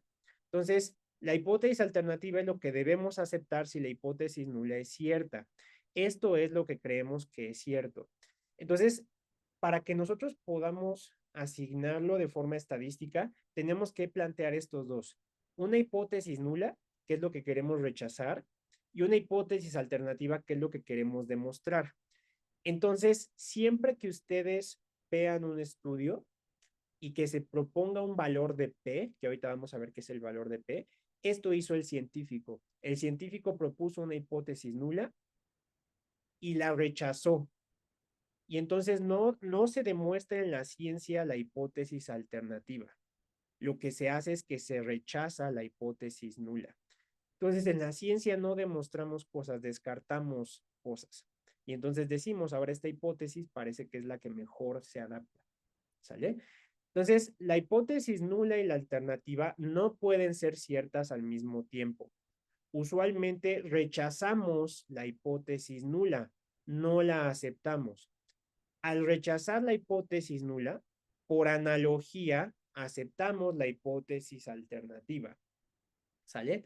Entonces aquí puede haber un problema. Como les decía, cuando veíamos los intervalos de confianza, pues te puede tocar esta, ¿no? Te puede tocar el 5% donde te equivocaste. Entonces, puede haber un escenario en que mi estudio, este que yo hice, haya ocurrido por azar que saliera más bajo en este grupo, pero que nunca más volvería a ocurrir o con muy poca frecuencia volvería a ocurrir este escenario donde el fármaco nuevo sea mejor que la estatina. Entonces yo me puedo equivocar al momento de rechazar esta hipótesis nula y aceptar mi alternativa. Entonces vamos a ver un escenario hipotético de lo mismo. Imagínense que es el mismo estudio, 1000 participantes por grupo, pero ahora le voy a poner, ver cuántos participantes llegan a una meta. Entonces, en lugar de poner una variable continua, ahora es una variable cualitativa nominal dicotómica. El paciente puede tener un nivel abajo de 55 o no, ¿sale? Y entonces aquí me sale que el que recibió el nuevo fármaco, 730, tienen LDL abajo de 55 y 270 no. Y en el grupo con estatina, 310 tienen niveles de LDL abajo de 55 y 690 no. Entonces ahí va la pregunta. Con estos resultados, ¿qué tanta certeza tiene de que el medicamento A, que sería este, es diferente del medicamento B o en algún caso podría ser mejor. Entonces, ¿qué evidencia hay? Y si me dicen, pues bueno, parece que hay más casos que tienen el colesterol en meta aquí, comparado con aquí, estarían en lo correcto. Pero ¿cómo están seguros de que volvería a ocurrir algo así? Pues bueno, la prueba de hipótesis estadística es un método formal que permite determinar cuál de las dos hipótesis debe prevalecer. De manera resumida, la prueba estadística nos va a dar un estadístico y un valor de P, los cuales nos ayudan a tomar una decisión sobre si debe o no rechazar la hipótesis nula. Entonces, este valor de P nos va a ayudar a tomar la decisión sobre si vamos a rechazar la hipótesis nula. Si el valor de P cae debajo de un punto de corte específico, al que le vamos a llamar significancia estadística, entonces se rechaza la hipótesis nula.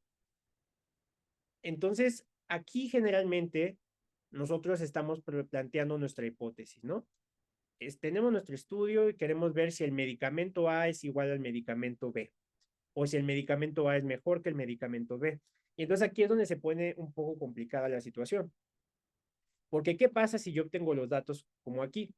Aquí ustedes, ¿qué dirían? ¿Cuál fármaco parece ser mejor bajo este escenario hipotético? ¿El fármaco nuevo o la estatina? El nuevo. El nuevo, ¿no? Y entonces yo voy a hacer una prueba y entonces yo voy a decir, mi hipótesis nula sería decir, esto es lo que yo quiero rechazar, ¿no? Estatina es mejor. Y mi hipótesis alternativa sería, el nuevo es mejor. Entonces lo que yo quiero es evidencia para rechazar esto, decir, esto no es cierto. Y como esto no es cierto, entonces esta es la verdad. Esto es lo que yo quiero poder decir, ¿sale? Entonces, la estadística me va a ayudar a rechazar la hipótesis nula para poder aceptar mi hipótesis alternativa. Pero ¿cuál es el problema? ¿Qué pasa si me tocó ese intervalo de confianza raro, que no tiene el valor real y entonces me dio algo atípico? Entonces yo me puedo equivocar cuando hago mi hipótesis nula y la rechazo. Entonces, si yo hiciera esto, decir estatina es mejor y lo rechazo, pero me tocó que me salió un valor falso, entonces yo me voy a equivocar al momento de rechazar esta hipótesis nula. Y ustedes van a decir, híjole, entonces ¿cómo puedes confiar en la ciencia si puedes rechazar una hipótesis nula y equivocarte? Pues bueno, va a haber una probabilidad que se va a llamar P, ¿sale? Entonces vamos a pasar a esta tablita que está aquí. Cuando tú tomas esa decisión de rechazar la hipótesis nula, que es esto que está pasando aquí, puede ser que la rechazaste y no debías rechazarla porque la hipótesis nula era verdadera. Entonces, si yo rechazo mi hipótesis nula y era verdadera, eso fue un error. Ese error se llama error tipo 1. Imagínense que yo digo que mi medicamento tiene efecto, pero en realidad el medicamento no causa efecto. Entonces, imagínense, estoy dando un medicamento que no funciona. Eso es un error, ¿sale? Sería un error tipo 1. Rechazo la hipótesis nula cuando esta era verdadera. Entonces, existe una probabilidad que se llama alfa. Y alfa es la probabilidad de que yo cometa ese error. ¿Qué tan probable es que yo me equivoque diciendo que sí se debía rechazar cuando no se debía rechazar? Entonces, alfa va a ser la probabilidad de cometer un error tipo 1. ¿Sale?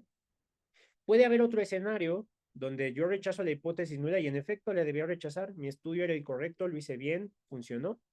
Y entonces yo estoy diciendo que observé un efecto, el medicamento causó efecto y todo bien, ¿no? También puedo yo ver los resultados y resulta que la estatina sí es mejor y entonces en lugar de rechazarla, la acepto. Acepto mi hipótesis nula o no la rechazo. Entonces no rechazo la hipótesis nula y esta era verdadera, esto es correcto.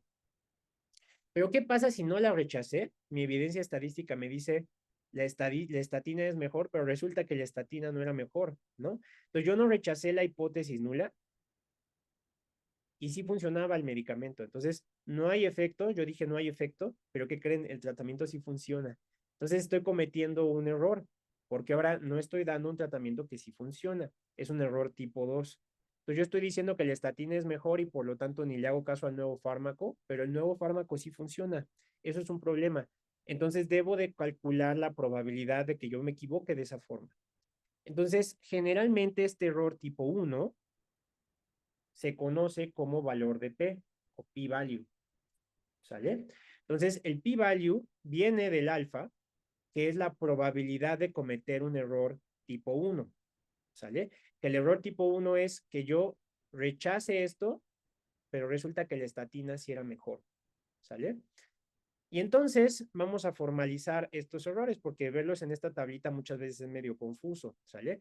Lo que pasa es que cuando yo pruebo hipótesis me puedo equivocar. Esa es la principal cosa que hay que entender.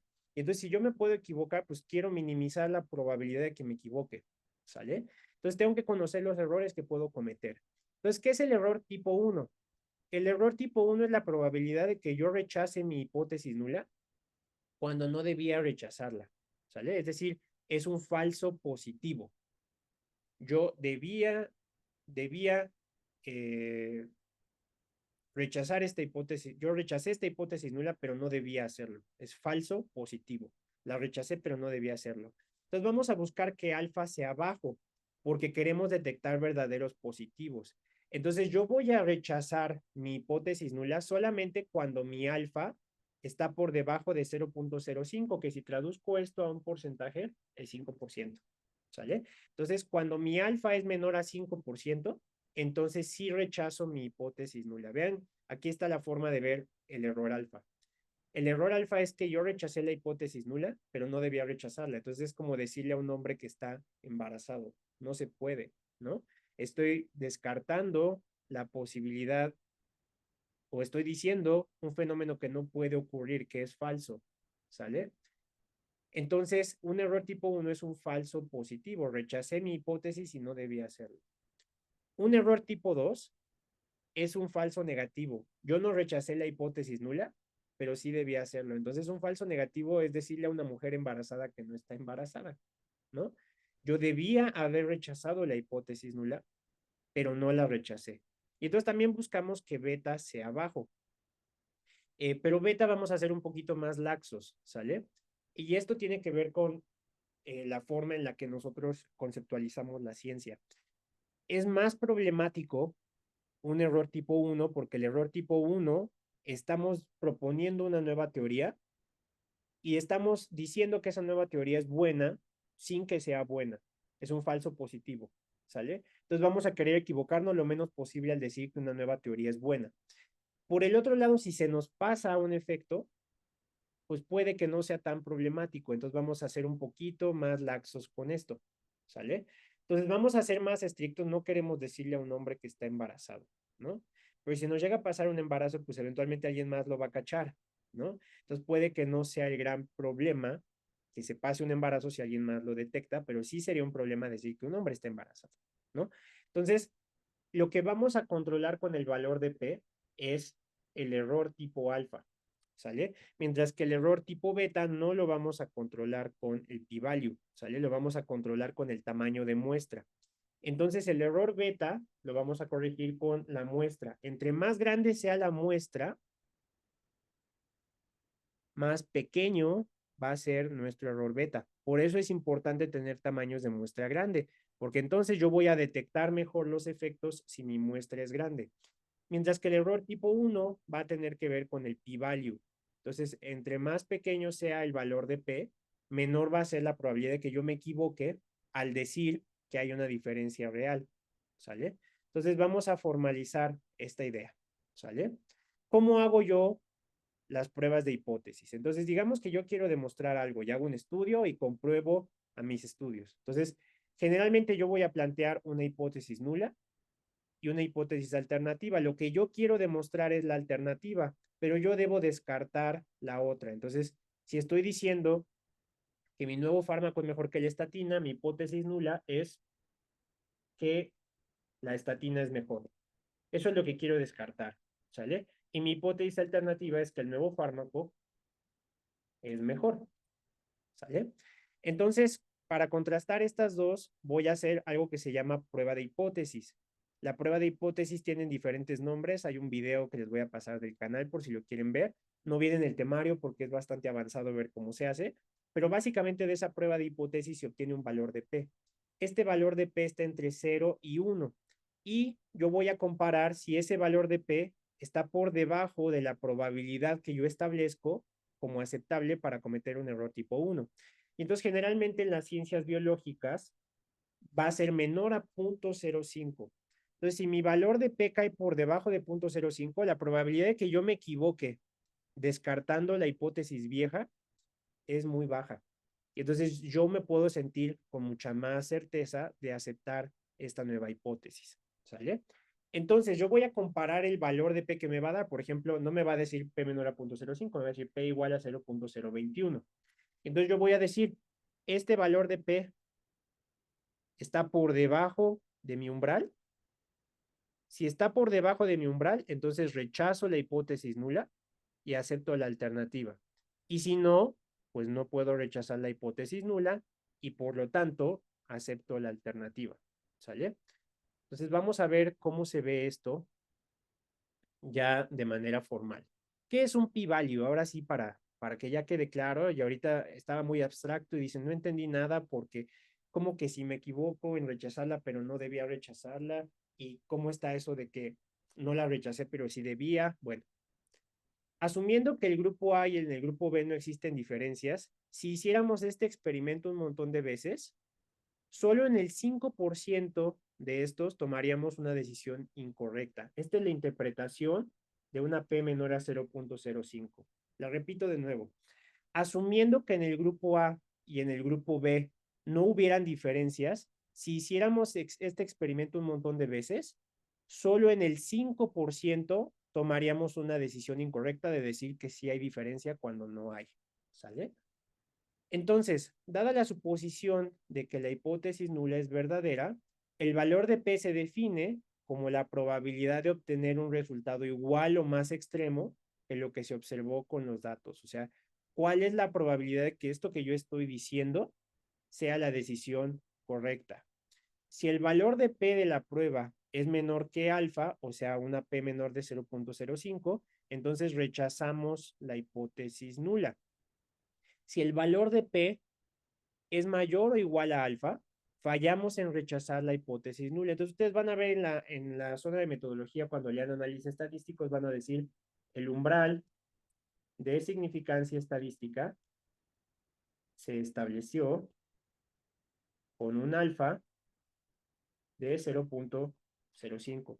Lo que eso quiere decir es que entonces van a comparar los valores de P con 0.05. Y si están por debajo, entonces rechazamos la hipótesis nula.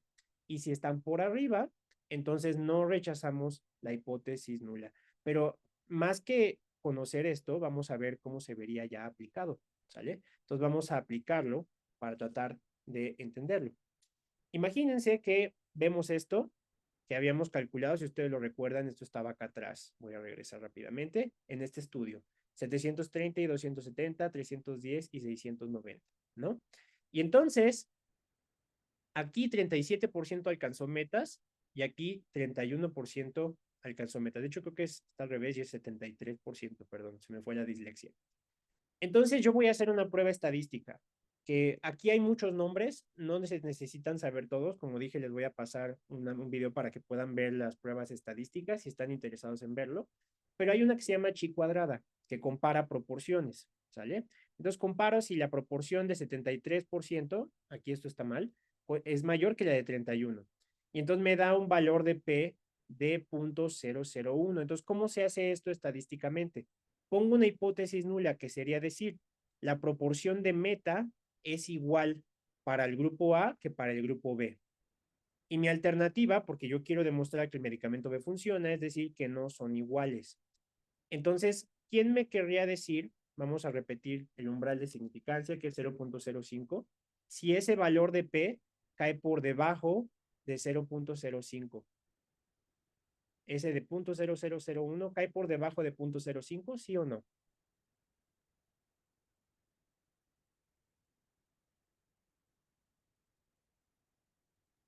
¿Qué les parece?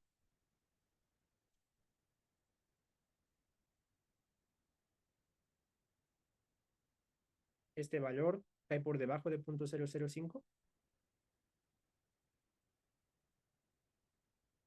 Es más pequeño esto que esto. Sí, Sí, Sí, ¿sale? Sí, así de sencillo. Entonces, ¿cómo interpretamos esto? Interpretamos que la diferencia que estamos observando, que le voy a poner aquí 73 para que no se confundan, entonces ese es 73%. Esta diferencia sí es significativa, por lo que es muy probable que si repitiéramos este experimento 100 veces, solo en el 5% de ellos nos equivocaríamos en decir que la proporción de control para el medicamento A es diferente a la del medicamento B, en este caso, que es mejor para el medicamento A comparado con el medicamento B. Entonces, podemos tener certeza, este valor de P nos da certeza de que esta diferencia que estamos viendo es real, es significativa, ¿sale? Y que por lo tanto podemos confiar en nuestro resultado. Entonces, este valor de P nos va a servir para tomar la decisión de si la diferencia que estamos observando se observaría si repitiéramos el experimento múltiples veces, ¿sale? Entonces, siempre que ustedes vean en un estudio científico un valor de P, esa es la interpretación que ustedes le deben de dar, ¿sale? Porque es la forma más correcta de verlo. Ahora, como puedes ver, este valor de P es la probabilidad de no errar al rechazar la hipótesis nula. Entonces, como esta regla de decisión pues no es a prueba de errores, muchas veces podría caer por casualidad, ¿no? Como vimos ahorita, cometer un error alfa o cometer un error beta. La probabilidad de rechazar erróneamente nuestra hipótesis nula se llama significancia de la prueba. Y este p-value es un parámetro, más bien dicho, es un estadístico que nos indica la probabilidad de cometer falsos positivos al momento de rechazar una hipótesis. Entonces, queremos que la probabilidad de falsos positivos pues, sea baja, ¿no? Entonces, entre más chiquito sea el p-value, más baja la probabilidad de que si decimos que algo sea diferente, pues no lo sea, ¿sale? Entonces, ¿por qué se selecciona esa P de 0.05? Esto se selecciona para asegurar que el nivel de significancia sea pequeño. Entonces, usar un P de 0.05 nos indicaría que podríamos tener un falso positivo en uno de cada 20 experimentos, ¿sale? Si fuera más chiquito, sería en uno de cada 100. Y si fuera muy chiquito, sería en uno de cada 10,000. Entonces ustedes dirían, ¿y por qué somos tan laxos? La realidad es que esto es muy arbitrario, ¿sale? Y generalmente se hace por consenso. P de 0.05 es algo que se ha decidido en la ciencia y que por lo tanto es el umbral que ustedes deben aprender a interpretar, ¿sale? Si algún estudio decide tener un umbral de significancia distinto, lo va a decir en sus métodos, ¿sale? Entonces les va a decir, aquí escogí una significancia de 0.01 o de 0.0001, ¿sale? Ahora les había dicho que había un error tipo 2 y el error tipo 2 o el error beta es concluir que no hay diferencia cuando pues sí la había. Entonces, nos interesa calcular el poder estadístico, que es el complemento de este error beta, que es la capacidad que tiene un estudio para detectar diferencias reales. Entonces, por eso no controlamos el error beta. ¿Se acuerdan que les había dicho que aceptábamos un 0.2, ¿no? Y entonces este poder estadístico se interpreta como el poder estadístico, más bien. Entonces, el complemento de 0.2, pues es 0.8. Entonces, yo voy a decir que mi estudio tiene 80% de poder, porque este 0.8 si se expresa en porcentaje es 80%. Tengo 80% de poder para detectar diferencias reales. Pero en realidad el poder estadístico se controla con el tamaño de la muestra o cuando hay efecto más grande, y entre más pequeño sea mi nivel de significancia, significa que tengo más poder, ¿sale? Entonces, este no es algo por lo que se deban preocupar, porque no lo van a tener que interpretar. Simplemente sepan que hay una razón de por qué queremos estudios grandes. Entre más grande sea el estudio, más poder estadístico tenemos y más capacidad tenemos para detectar diferencias que genuinamente sean reales, ¿sale? Y entonces aquí les pongo la forma en la que los estadísticos calculamos una prueba de hipótesis. Se plantea una hipótesis nula y una alternativa. Elijo cuál es la hipótesis que yo quiero contrastar. Tengo una nula y tengo una alternativa. Y voy a calcular un estadístico de prueba. Se va a llamar G cuadrada o T de student o prueba de correlación. Hay un montón de pruebas, ¿sale? No es tan importante que ahorita sepan todas esas pruebas, simplemente sepan que se calcula una prueba y te va a dar un valor de P. Y este valor de P es el que ustedes deben saber interpretar. Es el que me va a permitir decir si yo esperaría ver que esa diferencia que estoy observando se siga observando, así repite el estudio 1000 veces. ¿Sale? Entre más pequeño sea ese valor de P, mayor evidencia tengo de que yo no estoy cometiendo un falso positivo. ¿Sale? Generalmente el umbral de significancia, y se lo repito, debe de ser menor a 0.05. Si este umbral de significancia está por debajo de esto, entonces tengo certeza de que lo que estoy haciendo genuinamente es diferente, así repitiera el estudio todas las veces que fuera necesario. ¿Sale? Y entonces vamos a ver que hay un problema con solo fijarnos en el valor de P, y esto se los quiero dejar más como una reflexión para terminar la clase. ¿Sale? Esto de fijarse en el valor de P sirve para que ahorita ustedes entiendan, pero vean este estudio, ¿no? Son prácticamente 15,000 pacientes. Y aquí voy a decir que el medicamento A tuvo 34% de metas el medicamento A y 35% de metas el medicamento B. Aplico mi prueba estadística que se llama G cuadrada y me da un valor de P bien chiquito. Y ustedes dirían, híjole, pero es 34 contra 35%, no es tan grandote, ¿no? Entonces vean que puede que te dé un valor significativo, porque así se le dice a estos valores de P cuando son chiquitos, se dice la P es significativa, ¿no? Entonces mi valor de P fue significativo, pero en realidad no son muy diferentes estos dos valores. Entonces, en realidad, que una P sea significativa no necesariamente te dice que algo tiene un impacto clínico, ¿sale? Entonces, ahí les quiero dejar la reflexión. El impacto clínico es algo subjetivo. Ciertamente, si ustedes piensan que un 1% es un impacto clínico, también va a depender de en qué, ¿no? No es lo mismo decir 1% de metas que 1% de mortalidad. Ciertamente, que sobrevivan 200 personas más es muchísimo, ¿no? Entonces, depende mucho de cómo se interprete, pero por eso hay que ser un poquito más, no quiero que se aprendan esto como receta y decir, ah, si la P está chiquita y está debajo de 0.5, entonces sí es verdad. Sí, pero contextualícenlo, ¿no? ¿Qué tan grande es el impacto? Y vamos a ver en algunas clases más adelante cómo podemos cuantificar un poquito mejor ese impacto para que tengamos mejor claridad. Simplemente, ahorita quédense este umbral de significancia P menor de 0.05 para interpretar los valores de P en un estudio científico, ¿sale?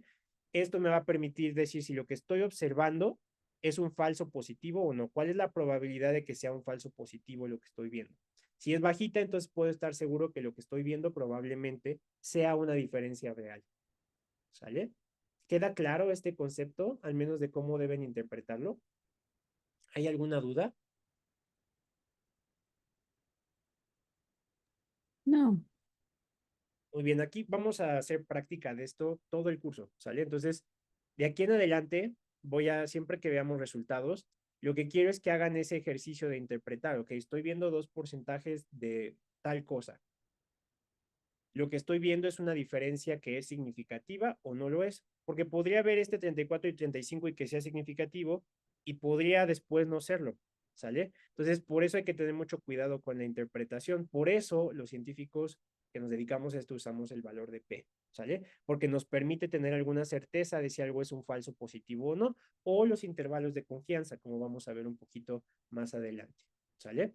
Ya nada más termino con esto que es que ustedes van a ver en los estudios científicos muchos gráficos y tienen que saber por qué es importante saber interpretarlos. Entonces también vamos a tener un pequeño taller sobre cómo entender esta visualización de datos y nada más los quiero dejar con esto, ¿no?